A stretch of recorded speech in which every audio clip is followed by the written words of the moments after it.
Rudiana katanya bersedia bersumpah, termasuk sumpah pocong.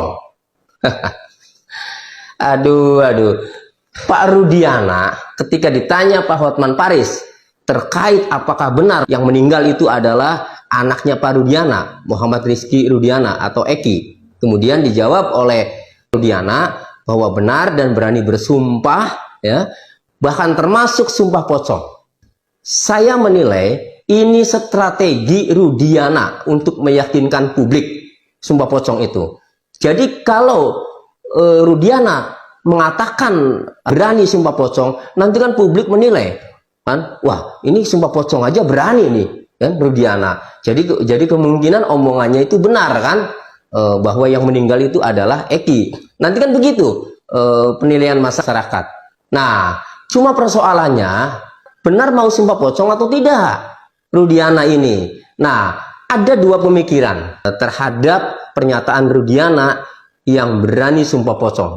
Pertama, ya, bisa jadi Rudiana itu hanya untuk meyakinkan publik. Itu strategi untuk meyakinkan publik bahwa kalau ia berani sumpah pocong, nanti publik kan menilai bahwa ini berani, berarti benar kan itu, bahwa yang meninggal adalah anaknya Rudiana.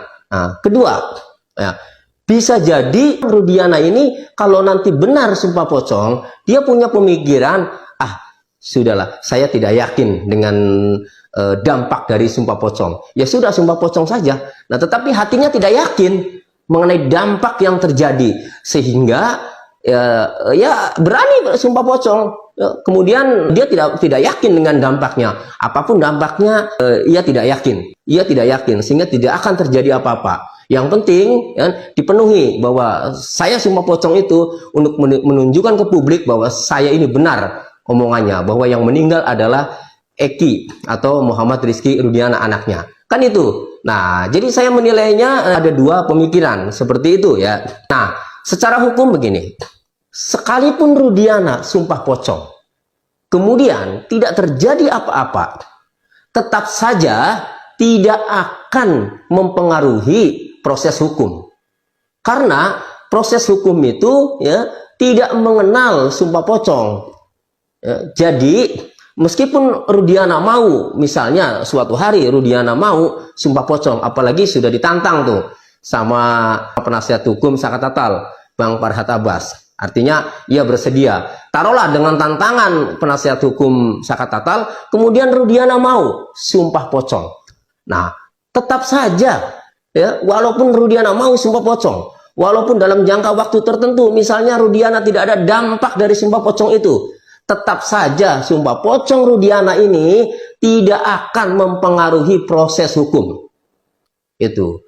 Justru kalau saya menginginkan ya, walaupun Rudiana misalnya ada dampak dari sumpah pocong itu ya, kemudian dampaknya apalah misalnya, justru saya tidak menginginkan. Kalau yang saya inginkan, Rudiana ini kalau nanti terbukti, misalnya terbukti merekayasa kasus, membuat skenario sampai akhirnya 8 orang itu jadi dihukum ya, justru yang saya inginkan adalah Rudiana ini bisa merasakan seperti 8 orang itu di penjara seumur hidup. Itu justru yang saya inginkan, bukan dari dampak sumpah pocong. Itu loh. Nah, jadi secara hukum ya, ini sumpah pocong itu tidak berdampak sama sekali terhadap proses hukum. Masih mendingan ya, keadilan ini adalah Rudiana segera diproses hukum, segera diperiksa oleh Mabes Polri ya, apalagi informasinya Dede sudah diperiksa, para terpidana juga sudah diperiksa. Nah, semakin mengerucut bahwa Rudiana itu harus diperiksa. Nah, mudah-mudahan dengan rame ini, dengan dikawal oleh publik ini, dikawal oleh media ini, dikawal oleh netizen seluruh Indonesia ini, kali ini Mabes Polri mudah-mudahan tidak lagi memberikan keputusan bahwa Rudiana tidak ada pelanggaran seperti yang dulu diumumkan oleh Kadif Humas Polri terkait pemeriksaan Rudiana oleh Propam. Mudah-mudahan kali ini ya, terungkap yang sebenarnya, apakah Rudiana ini benar-benar ya, yang membuat skenario saat itu, apakah Rudiana ini benar-benar bersalah atau tidak di dalam kasus ini. Mudah-mudahan kali ini bisa terungkap